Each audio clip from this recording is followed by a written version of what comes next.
Breaking News Update, FIBA World Cup 2023. Ngayong September 9, 2023, Philippines, sinurpresa ni Luka Doncic maging ang kanyang Slovenia head coach na si Alexander Sekulic sa kanyang inspirational performance habang ang NBA superstar ay nakahanap ng lakas para pamunuan at hikayatin ang koponan.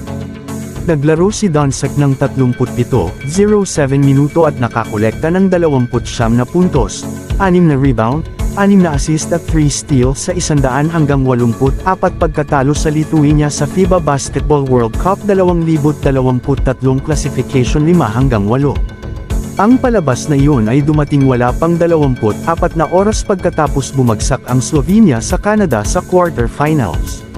Si Luka ay napaka-competitive.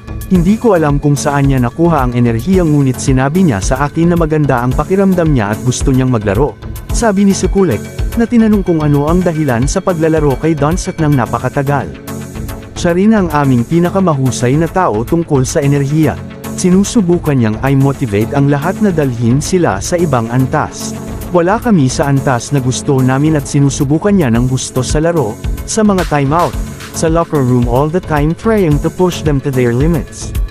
Kaya siya naglaro kasi maganda ang pakiramdam niya. This shows his character and that he likes basketball. Si Doncic ay tila nasa mabuting kalooban laban sa Lithuania kaysa sa pagkatalo niya sa Canada. Nag-autograph siya para sa mga tagahanga at nag-selfie bago ang laro. Mas pinamalas niya ang flash na mahal ng kanyang mga tagahanga.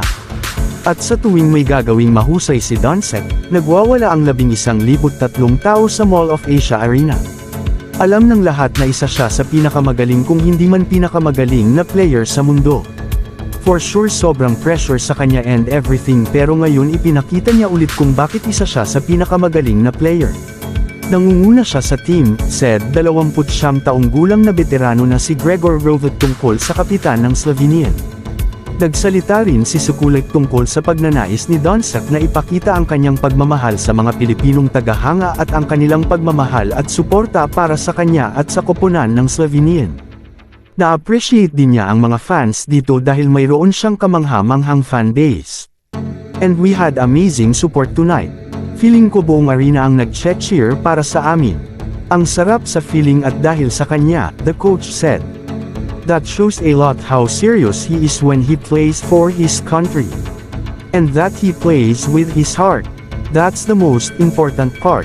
Mas kaunting oras din ang ginugol ni Doncic laban sa Lithuania sa pakikipag-usap sa mga referee kaysa sa laro sa Canada.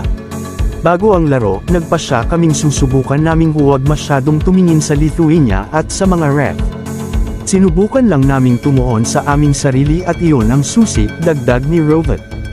Inamin ni Doncic pagkatapos ng pagkatalo sa Canada na masyado siyang nakikipag-usap sa mga referee, na nagresulta sa pagkaka-eject sa kanya pagkatapos ng pangalawang technical foul. Ang 24-na-year-old star ay self-reflective sa post-game press conference kasunod ng pagkatalo sa Canada. Alam ng lahat kung ano ang antas ng aking pagkadismaya. Ang paglalaro para sa pambansang koponan ay maraming emosyon. Kung bago ko lang sa channel na ito, huwag kalimutang mag-like, share, comment and subscribe.